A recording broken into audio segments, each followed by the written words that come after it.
Olá, esta é a aula 18 do curso de Física Geral 3. Tá? Vamos ver aqui sobre geradores e motores e sobre indutância também, tá? Nesta aula. Então, no final da última aula nós vimos um exemplo que era este aqui e tinha uma barra aqui em vermelha que era puxada para a direita por uma certa força. E aqui tem um conjunto que formava um circuito. Esse circuito todo está na presença de um campo magnético entrando na página. E em função disso, nós empregamos a lei de Faraday aqui, porque como a barra aqui está se movendo para a direita, o fluxo através dessa parte aqui está variando e nós empregamos a lei de Faraday e fizemos algumas considerações sobre isso. Então, é bom ter em mente esse exercício porque eu vou usar uma configuração aqui parecida para falar aqui sobre a ideia de um motor de indução.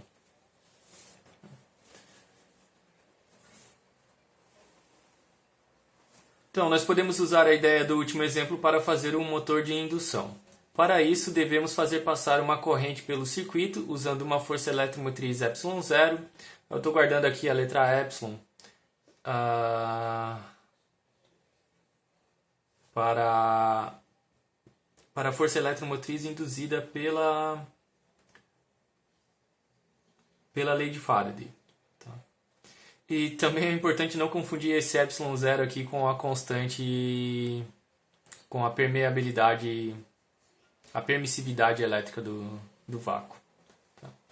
É simplesmente a força eletromotriz que nós vamos ter no circuito. É uma força eletromotriz fixa. Devido a esta corrente, existirá uma força magnética na barra, tá? Que pode ser usada para mover algo. Tá? Então, nós vamos ter aqui um circuito parecido com esse. Vai ter aqui uma fonte de força eletromotriz, em função disso vai passar uma corrente por esse circuito, vai ter o movimento das cargas aqui na barra. Como as cargas estão na presença de um campo magnético, vai surgir uma força magnética sobre essas cargas que vai empurrar essa barra aqui para um dos lados. No entanto, ainda existirá uma fonte de força eletromotriz devido à variação do fluxo magnético causado pelo movimento da barra. Tá? E essa força eletromotriz ela precisa ser levada em conta no circuito. Então, quando a gente escrever as leis de Kirchhoff para o circuito, a gente precisa levar em conta a fonte de força eletromotriz causada pela lei de Faraday também. Bom, a situação agora é a seguinte. Aqui nós temos os trilhos, tá? A barra vermelha, parecida com o de antes. E aqui, para ficar mais claro, eu representei a resistência do circuito. Tá aqui entre esse trecho. Aqui é um fio, tá? Tem um resistor. E aqui tem uma fonte de força eletromotriz ε0. Eu esqueci aqui de desenhar a fonte. O símbolo aqui ficou meio riscado, ficou esse risquinho ali. Mas tem uma fonte de força eletromotriz aqui. Uma resistência aqui, um resistor aqui. Tá? E essa parte aqui então constitui um circuito e essa barra aqui ela pode se mover para a direita ou para a esquerda. Bom, como existe essa fonte de força eletromotriz, vai passar uma corrente no circuito. Tá? Inicialmente a barra aqui ela está em repouso. Tá? A barra aqui está parada e não tem nenhuma força agora puxando essa barra aqui para a direita como tinha no caso anterior. Então,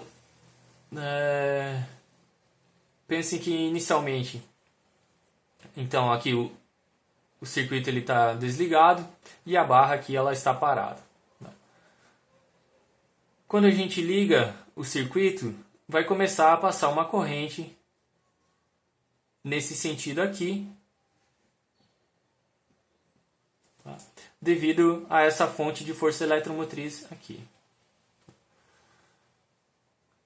Com a passagem da corrente aqui nessa parte, e como nós temos um campo magnético aqui entrando na página ao longo de todo o circuito aqui, vai surgir uma força magnética nessa barra.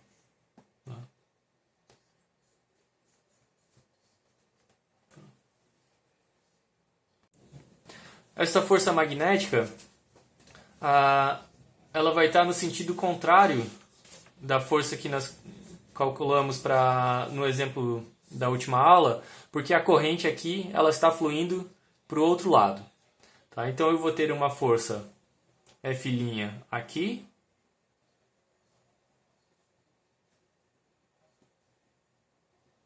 tá? E a expressão vai ser a mesma da última aula, tá?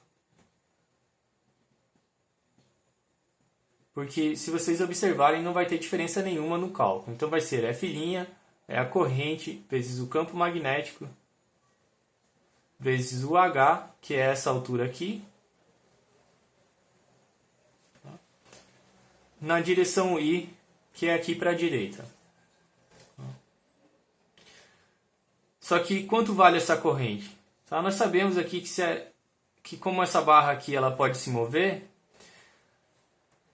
vai variar o fluxo magnético através da espira, porque a área da espira aqui está mudando. Tá? E com isso então vai surgir uma força eletromotriz devido à lei de Faraday, e isso precisa ser incluído então na lei de Kirchhoff. Então precisamos escrever as leis de Kirchhoff para esse circuito aqui. Bom, como vai surgir uma força para cá, a barra está se movendo aqui para a direita, eu vou ter uma fonte de força eletromotriz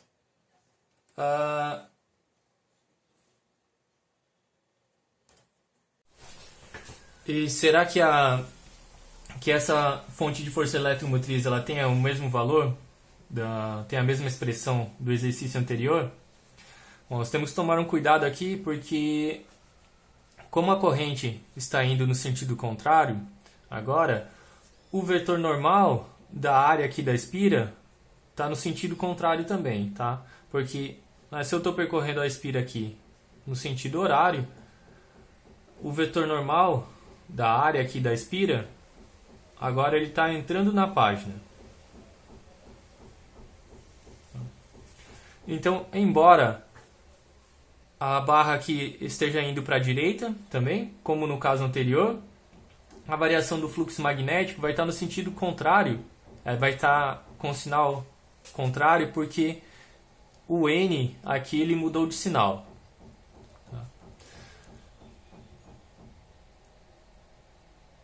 Então ali o fluxo vai ser a mesma expressão, o epsilon, né, a fonte de força eletromotriz induzida, só que vai ser com o sinal contrário. Então ele vai ser menos V vezes H vezes a velocidade da barra. E se vocês observarem a dedução lá da questão anterior, esse resultado aqui ele é válido mesmo que que a velocidade não seja constante. Tá? É a mesma expressão de que se eu tenho a velocidade constante ou não, porque aqui aparece dx dt. Aqui, então dx dt é simplesmente a velocidade, ela pode ser constante ou não.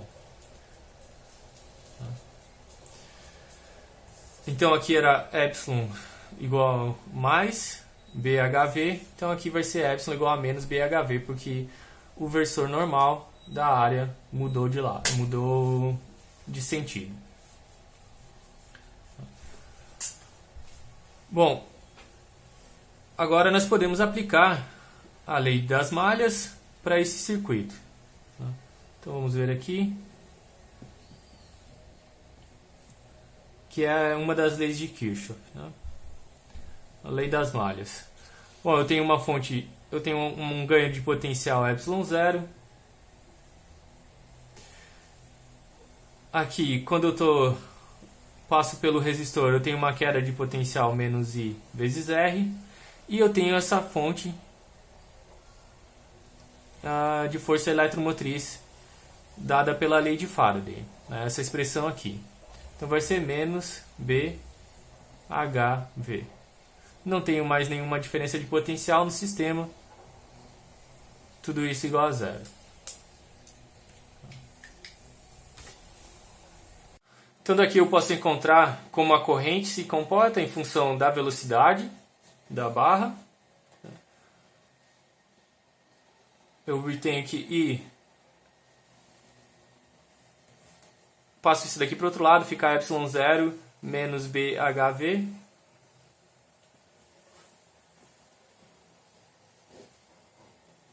Dividido pela resistência.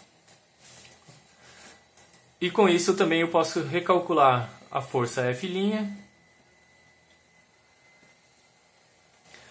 E eu vou substituir a corrente por isso daqui, da ε0 menos BHV dividido por R vezes BH na direção I.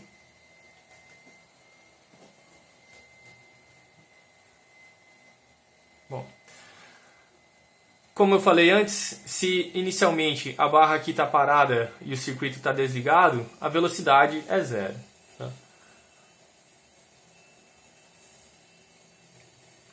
Então a velocidade de t igual a zero é zero e a corrente vai ser ε0 sobre R. A corrente vai ser simplesmente ε0 sobre R, como nós temos num caso em que nós temos somente uma força eletromotriz, ε0, e um resistor R. E o que acontece quando a velocidade vai aumentando, certo? Veja que quando a velocidade aqui vai aumentando, a corrente aqui ela vai diminuindo, até chegar a um ponto em que ε0 igual a BHV e a corrente vai ser zero. E quando a corrente aqui for zero, a força F' ela vai ser zero também, porque ε0 menos BHV aqui vai ser zero. Né? Se a corrente é zero, a força F' vai ser zero. Tá? Neste caso, quando a força for zero, eu atinjo um equilíbrio e a barra vai continuar um movimento retilíneo uniforme.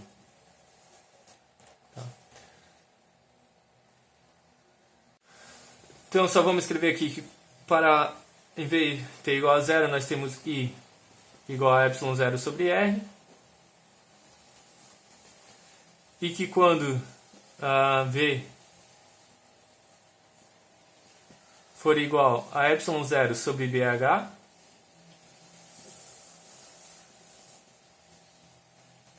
nós temos F' igual a zero e temos também I igual a zero.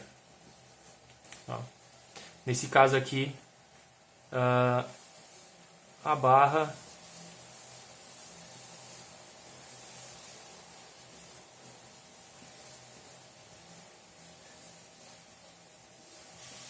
tem um movimento retilíneo uniforme, tá? Porque não vai ter mais nenhuma força atuando sobre a barra. Claro, desprezando questões como atrito e tal.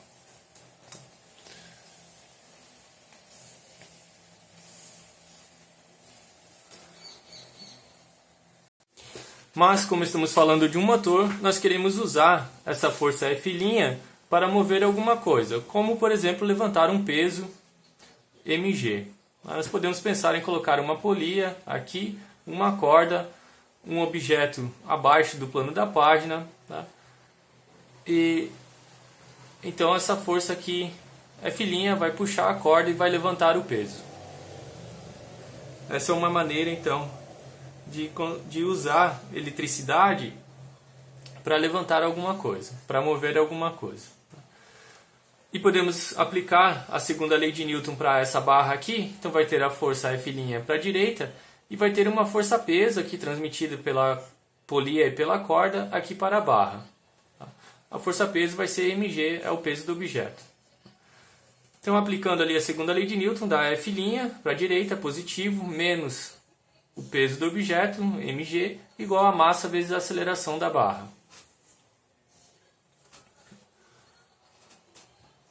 Ok?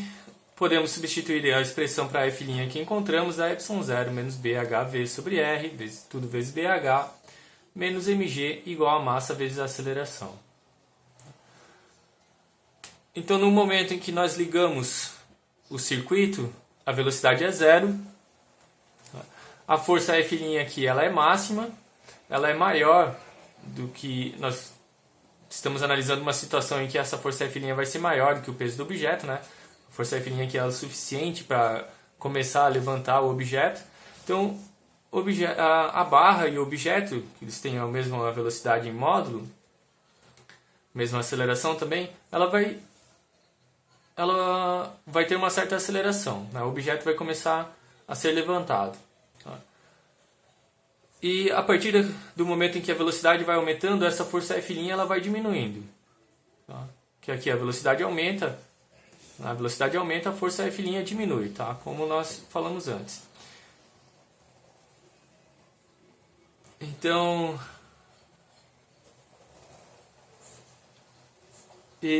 a força F' ela diminui até ser igual à força mg. Nesse caso, daí eu vou atingir um equilíbrio de novo. A aceleração da barra e do objeto que estamos levantando vai ser zero. Okay. Então, eu vou fazer A igual a zero aqui e vou ver o que sobra aqui, né?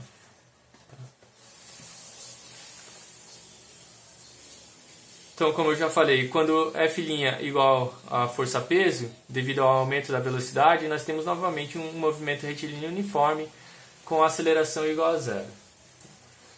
E eu posso isolar, então, a velocidade aqui dessa expressão, né, aqui vai ser zero.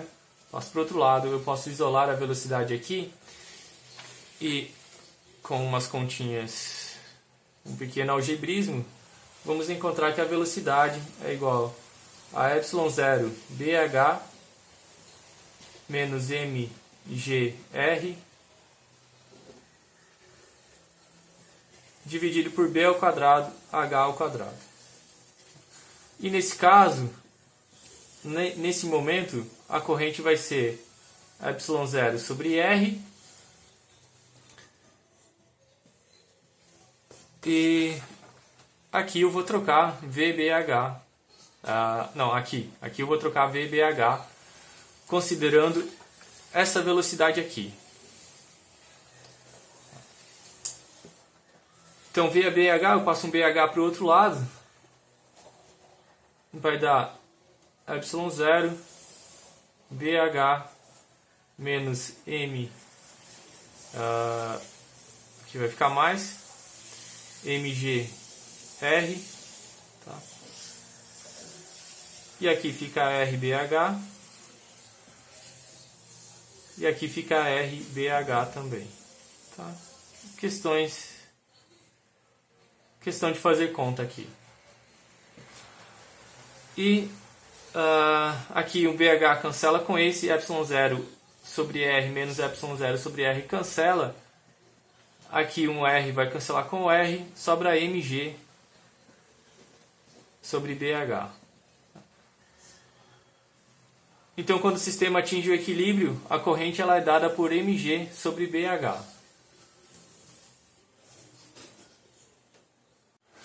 Nós podemos fazer um balanço de energia, em que a potência fornecida pela fonte de força eletromotriz ε0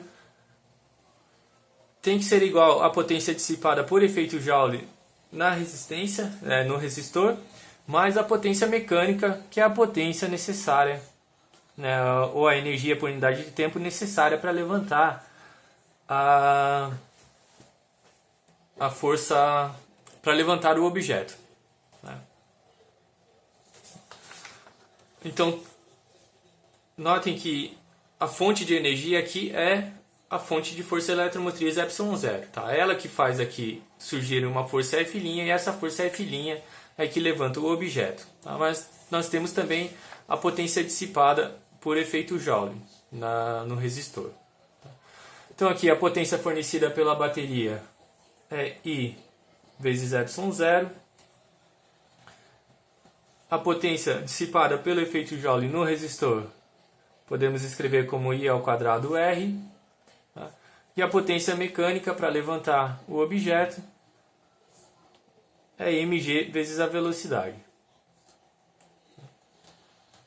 Podemos usar essa expressão aqui para a corrente, quando atinge o equilíbrio.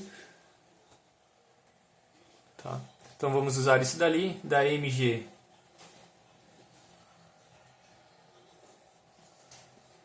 epsilon0 sobre BH. Aqui I ao quadrado é mg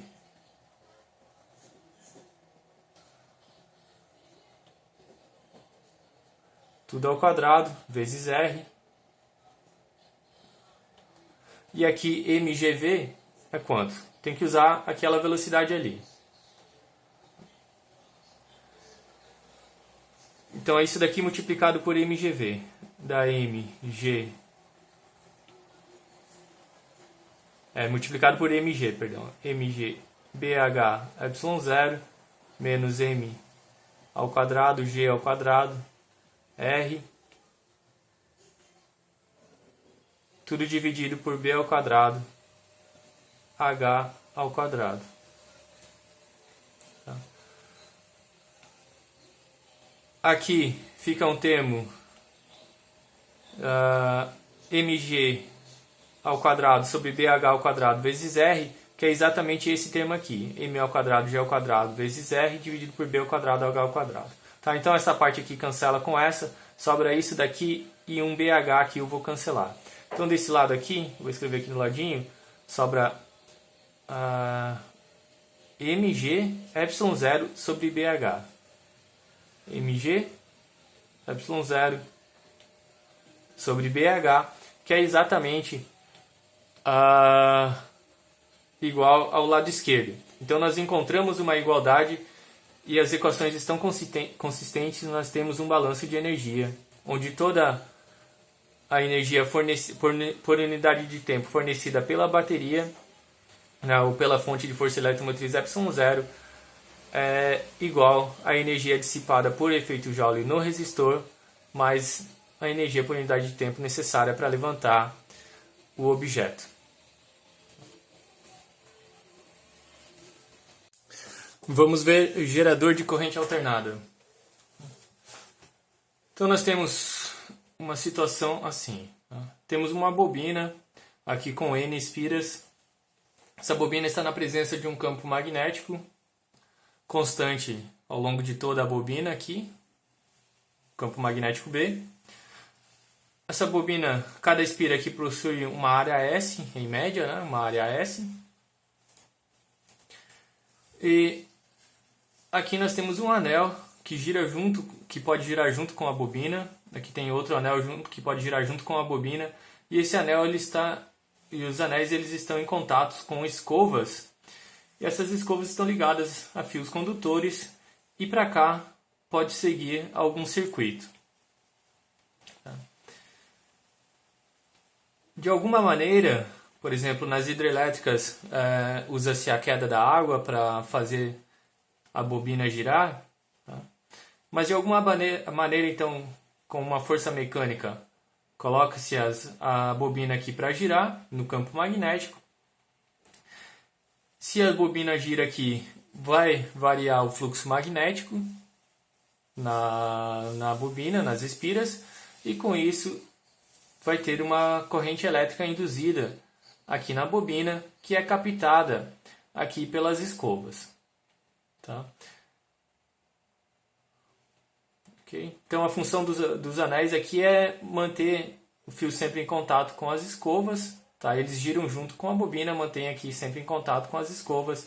E as escovas captam aqui a corrente elétrica gerada e continua aqui para o resto do circuito.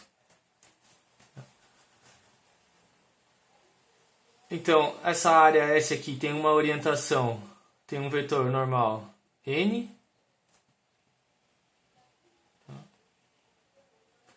E entre B e N tem um vetor θ e eu vou calcular a variação de fluxo magnético à medida que a espira gira com uma velocidade angular ômega, tá? Em que a bobina gira com uma velocidade angular ômega.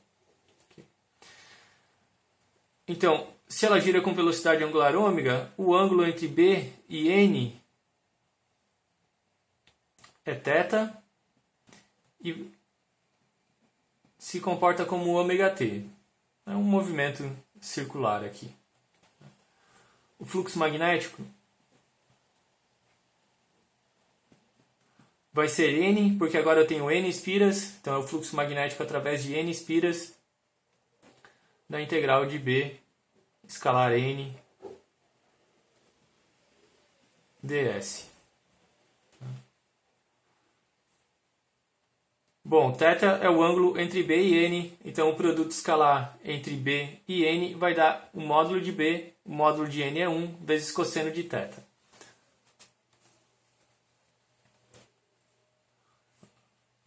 Aqui, o B eu posso tirar da integral, tá? O cosseno de θ aqui também eu posso tirar da integral, porque ele não depende da integral na área. Tá? Então, B escalar N eu posso tirar da integral, não depende da área aqui. A cada instante ele é constante, né? Ele é sempre o mesmo para toda a área S, ds, para toda a área S. Tá? Então, φ M é igual a N. Bom, eu vou escrever aqui de novo, B escalar N vezes a área S é NB S cosseno de ômega t. Ômega t é o ângulo entre B e N. Tá? Com isso, eu vou ter uma força eletromotriz induzida, epsilon, igual a menos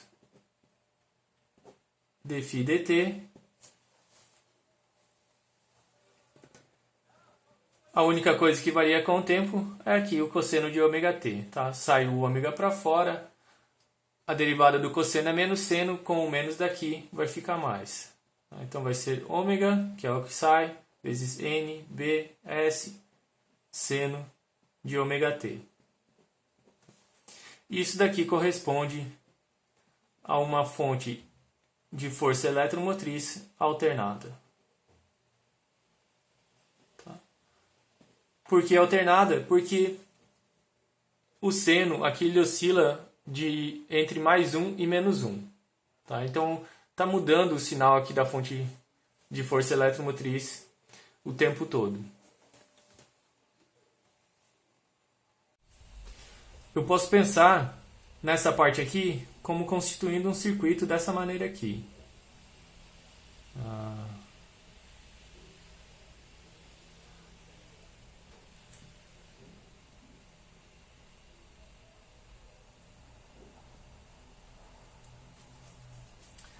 Quer dizer, eu posso pensar que eu tenho uma fonte de força eletromotriz de corrente alternada, que representamos agora por esse símbolo aqui. Tá? Aquele outro símbolo lá com as duas barrinhas, a maior e a menor, era para uma fonte de força eletromotriz constante. E aqui, então, é uma fonte de força eletromotriz alternada, e do inglês é AC.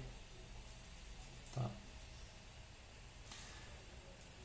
E, bom, vai passar uma corrente I, tá? Essa corrente I, na verdade, ela vai mudar a orientação de um lado para o outro, tá? Mas indicamos aqui que está passando uma corrente I nesse sentido em um certo determinado tempo, tá?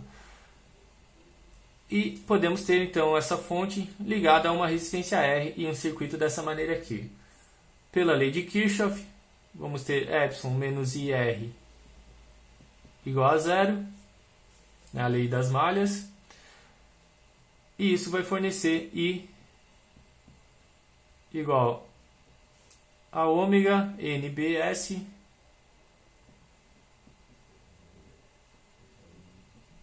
seno de ômega t dividido pela resistência. E isso daqui é uma corrente alternada.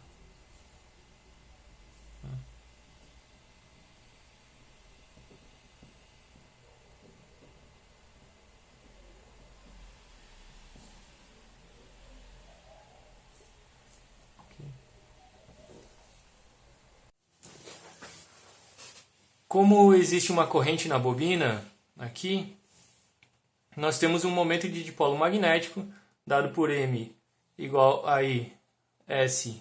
Aqui aparece o número de espiras, tá? Porque nós temos N espiras, vezes a orientação da área S, que é o vetor N.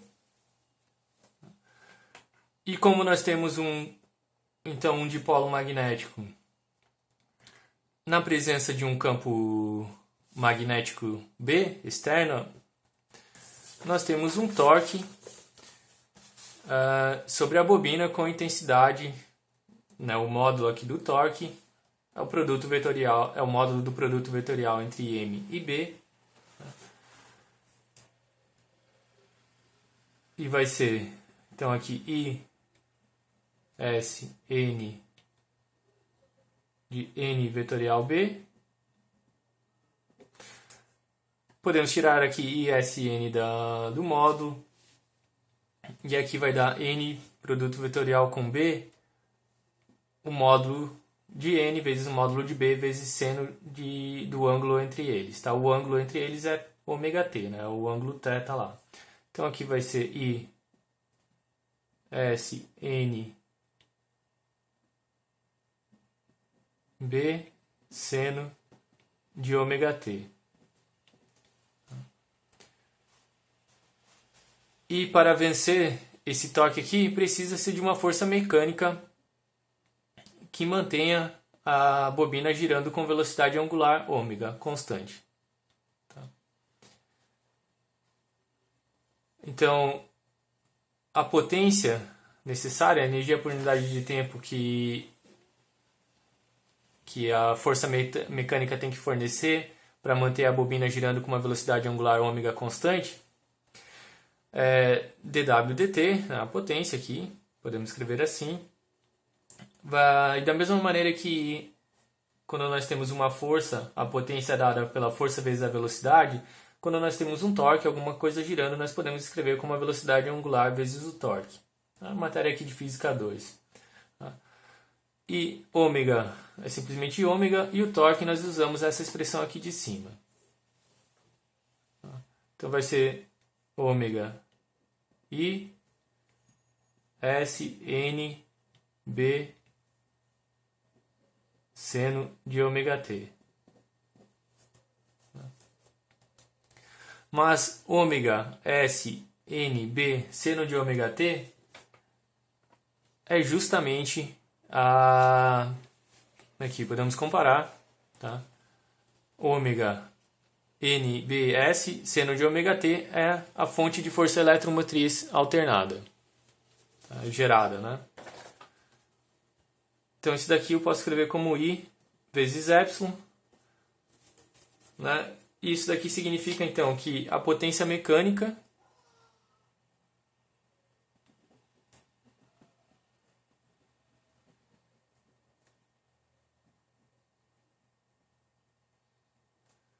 é igual à potência elétrica gerada.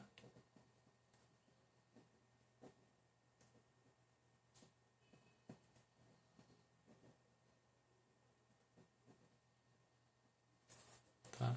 Isso daqui é justamente a potência elétrica gerada pelo gerador ali. Tá? Indutores e indutância. Eu vou introduzir o conceito de indutor e indutância usando um exemplo aqui com dois solenoides. Considere dois solenoides coaxiais de raios R2 e R1 e com N2 e N1 espiras, respectivamente. Os dois solenoides possuem comprimento L. Então é mais ou menos essa figura aqui, eu desenhei apenas algumas voltas, mas os solenoides continuam, tá? E eles têm um comprimento L aqui na vertical, e nós vamos considerar que esse comprimento é muito maior do que os dois raios aqui, tá? Os raios R2 e R1 dos solenoides. Desta maneira, nós vamos aproximar o campo magnético produzido pelos solenoides por campos magnéticos de solenoides infinitos. Okay? Então, quando há uma corrente estacionária no solenoide 1, que é o solenoide menor aqui vermelho, aqui dentro, o campo produzido por essa corrente é B1 igual a μ0 N1 sobre L vezes a corrente I1 na direção K. Tá? Então a corrente aqui no solenoide 1 passa de maneira que o campo por ela produzido está na direção vertical para cima. E nós já vimos essa expressão aqui, já calculamos ela. E o campo ele é diferente de zero dentro do solenoide R1, ou seja, quando um raio aqui eu posso orientar, sei lá, vou orientar um raio aqui R, tá? Rzinho. Então quando o Rzinho for menor do que o raio 1, o campo tem esse valor, e quando o Rzinho for maior do que o raio R1, o campo ele é zero. Então nós já vimos isso para um solenoide. E agora eu vou calcular o fluxo magnético produzido pelo campo B1, ou seja, produzido pelo solenoide 1, no solenoide 2. Como o solenoide 1 está confinado, está dentro do campo 2, do solenoide 2, se tem um campo magnético no solenoide 1, vai ter um campo magnético dentro do solenoide 2 também. Definição de fluxo usual.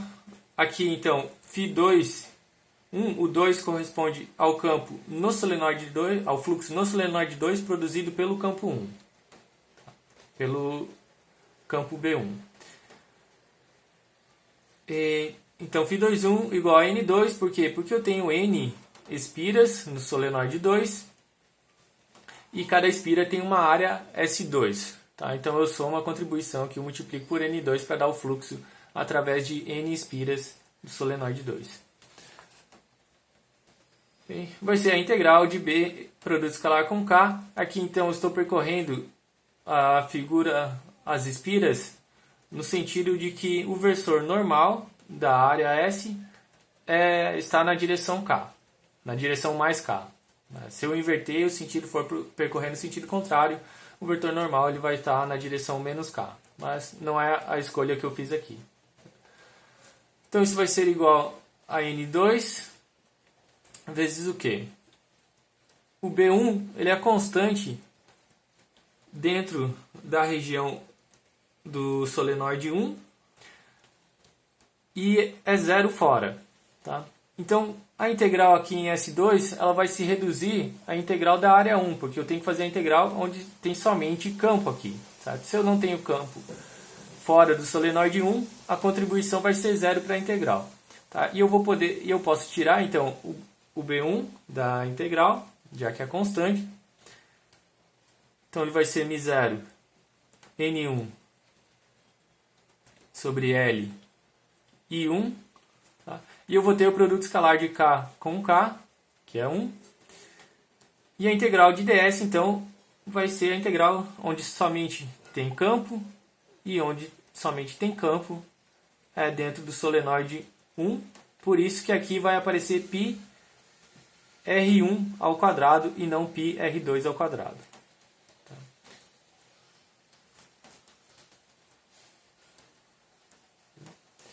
E eu posso rearranjar esses termos aqui. Vai ficar μ0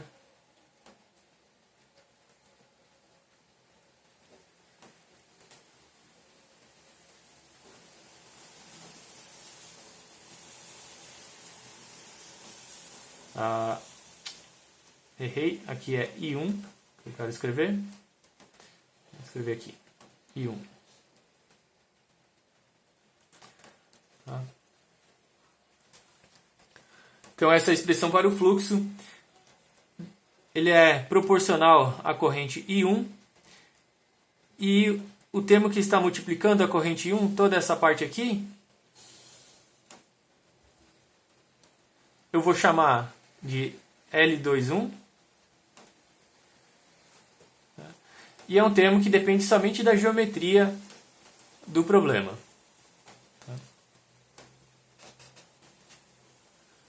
Então aqui L21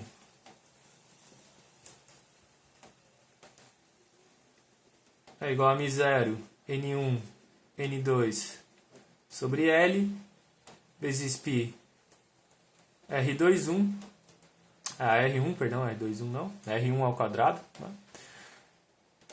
E esse termo aqui é chamado de indutância mútua.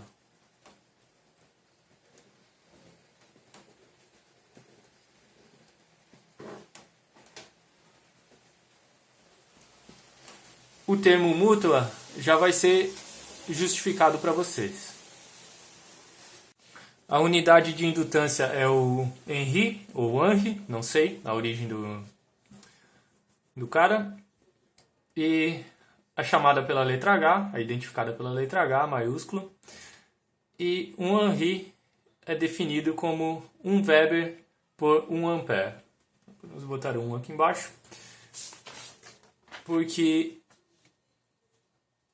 aqui, a Φ2 é a unidade de fluxo, o Weber é a unidade de fluxo, L2 vai ser a unidade lá de indutância, tá? E 1 a unidade é ampere, certo? Então, Weber dividido por ampere dá a unidade de indutância, que é o Henry. E agora, se tem uma corrente I2 no solenoide 2, o campo magnético vai ser esse daqui. Tá? De novo, I2 está de uma maneira que o campo magnético esteja para cima, na vertical. Na verdade, nós podemos incluir o sinal aqui na corrente. Se I2 for negativo, o campo magnético vai estar para baixo. Mas assumimos que ele esteja para cima aqui por enquanto. Tá? E vamos calcular agora o fluxo no solenoide 1 devido a esse campo B2. Então, no solenoide 1 eu tenho N1 espiras. A integral aqui vai ser sobre a área do solenoide 1. B2 é o campo produto escalar com K, ds. KdS, a mesma justificativa ali do caso anterior. Então vai ser N1, o campo aqui eu posso tirar, μ0, N2 sobre L e 2. E aqui vai sobrar somente a integral da área, é π, R, só que aqui a integral é sobre a área S1, e eu tenho o campo dentro de toda essa área S1. Então aqui vai ser π R1. Tá? E é diferente do caso aqui, que lá era π R1. Certo? A gente podia esperar intuitivamente que trocasse 1 por 2, mas isso não é verdade. Tá? Então dá esse resultado aqui. E isso daqui, de novo, é proporcional à corrente I2. E tem uma constante ali na frente. Tá? Então vamos escrever isso daqui como L12 vezes I2. E o L12 é μ0, N1, N2 sobre L, π R1 ao quadrado. E isso daqui implica o quê? Isso daqui é exatamente igual ao L21. Tá? Se observarmos aqui, o L21, μ0, N1, N2 sobre L, π R1 ao quadrado. Então isso daqui implica que L21 é igual a L12. E embora esse resultado aqui tenha sido feito para o caso mais simples aqui, de 2 solenoides, esse resultado ele vale sempre. Tá? Então eu vou escrever aqui que vale sempre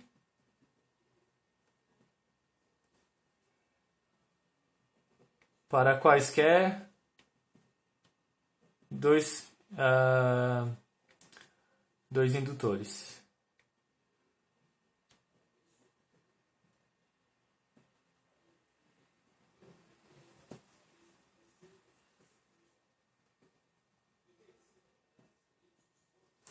Ok?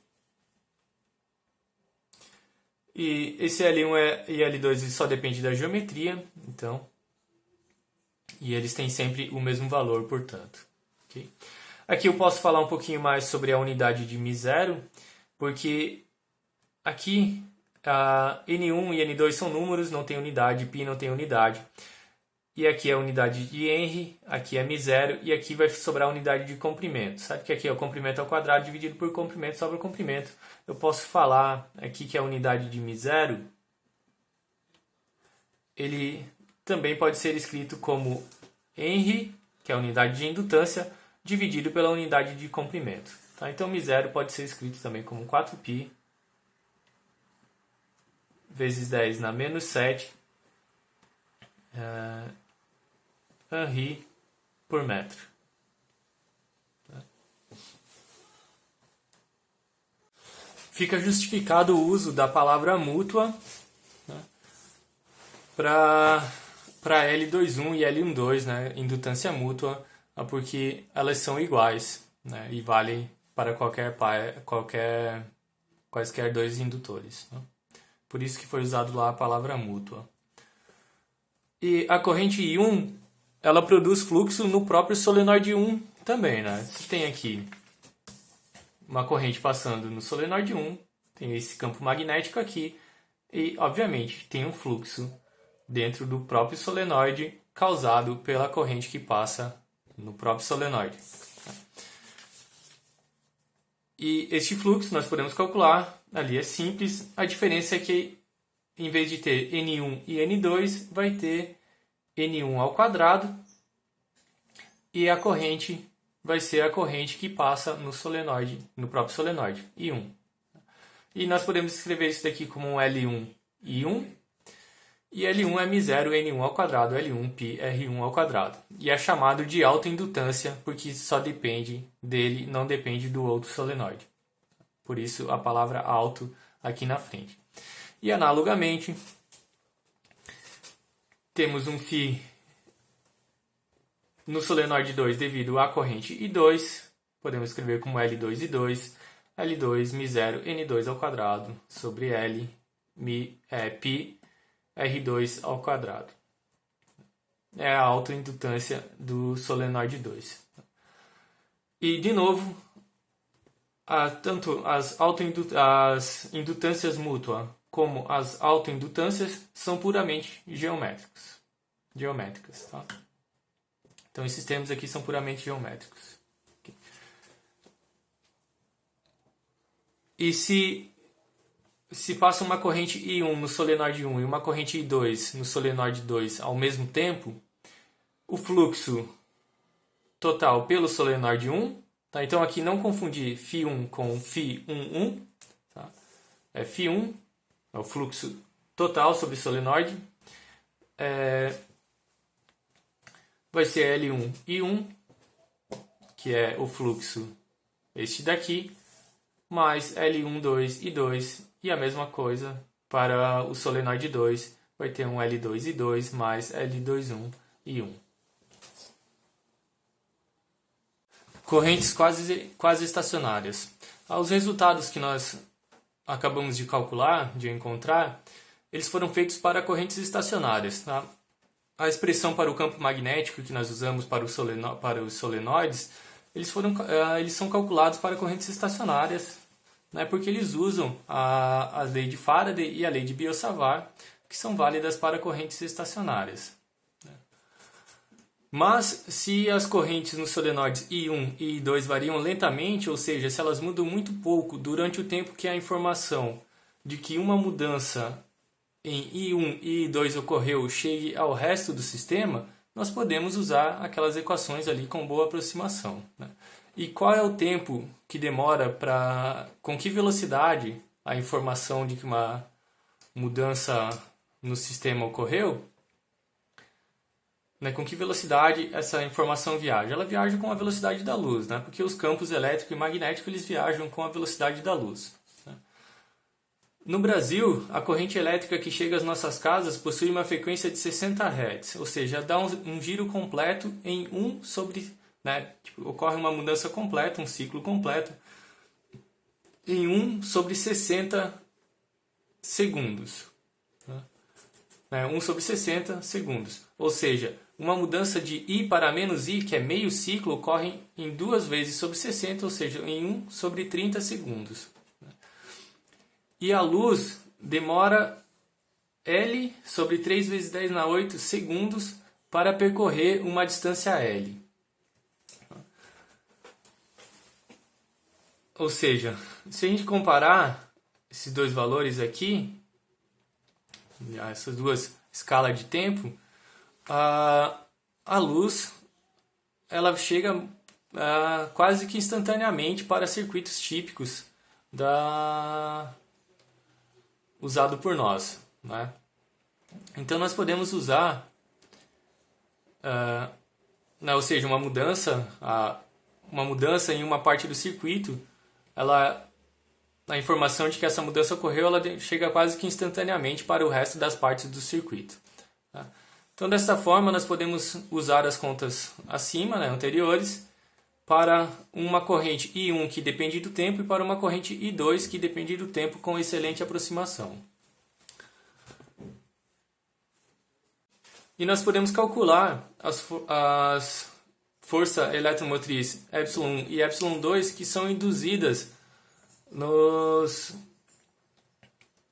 dois solenoides pela variação de fluxo magnético causado pela variação das correntes. Né? Como as indutâncias, as indutâncias mútua e as autoindutâncias, elas são características geométricas e elas não se alteram com a variação da corrente, L1 e L2 permanecem constantes. Então eu posso tirar fora da derivada e ε1, que é dado por menos dφ1 dt1, a variação aqui do fluxo 1, do fluxo no solenoide 1, vai dar simplesmente, aqui tem sinal menos da lei de Faraday, é menos L1 dI1 dt menos L2 dI2 dt, e a mesma coisa para o solenoide 2. E nós podemos parar de falar aqui nos solenoides, porque, como eu falei lá, a questão da indutância mútua, ela vale para quaisquer dois indutores, ou seja, eles vale para quaisquer dois circuitos. Tá? Então nós podemos simplesmente falar em circuito 1 e circuito 2. E aqui é necessário fazer uma observação importante sobre o sinal de L1, de L2, de L1,2 e de L2,1. Do jeito que nós calculamos ali, pelas definições que nós demos para a orientação da corrente, todas essas grandezas aqui elas eram positivas. Mas, pela lei de Faraday e pela lei de Lenz, as forças eletromotrizes induzidas devem sempre se opor à variação de corrente. Então, se no circuito 1 ocorre uma variação de corrente positiva, ou seja, ou no circuito J, aqui como indiquei, dIJ dt, ocorre uma variação de corrente positiva, então a força eletromotriz induzida, ela tem que ser no sentido contrário. Ela tem que tentar reduzir essa variação de corrente, então tem que ser uma força eletromotriz negativa. Certo? Então aqui, se dIJ dt é maior do que zero, isso daqui tem que ser negativo, como já tem o sinal de menos, aqui L1 tem que ser positivo. Agora, se dIJ dt for menor do que zero, então aqui vai ser menor do que zero, com o sinal de menos aqui vai ficar positivo, só que como eu estou tentando me opor a essa variação de corrente, eu preciso gerar uma força eletromotriz positiva agora.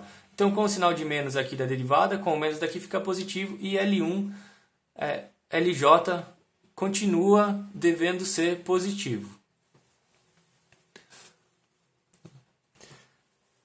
Agora a situação é um pouco diferente quando eu considero uma variação da corrente no circuito 2 e analiso o que ocorre com o fluxo magnético causado por essa corrente 2 no circuito 1. Tá? Então, se eu tenho uma variação positiva da corrente no circuito 2, tá? De acordo com a convenção da corrente dada no circuito 2, tá? Porque lembre-se que nós temos uma convenção para a corrente nos circuitos. Tá? E se essa variação positiva então da corrente no circuito 2 produzir uma diminuição do fluxo no circuito 1, a corrente induzida no circuito 1 ela vai tentar produzir um aumento da corrente, ou seja, vai tentar produzir uma força eletromotriz positiva. Então, se aqui DI2, DT é positivo, tá? De acordo com a definição que nós demos para o circuito 2, e eu preciso que esse termo aqui seja positivo, pela lei de Faraday e pela lei de Lenz, então L12 tem que ser negativo, tá? Para que eu tenha menos com menos, mais, e fique positivo. Tá? Então nós devemos ter L12 menor do que zero. Tá? Então podemos juntar isso e resumir que L1 e L2 são sempre positivos, mas L12 ou L21, né, já que L12 é igual a L21, pode ser positivo ou negativo. Tá? Então é importante se atentar para esse fato. Okay? Então tem os exercícios do livro do EAD da UFSC para fazer, e eu vou indicar mais alguns outros exercícios também, e com isso eu concluo esta aula.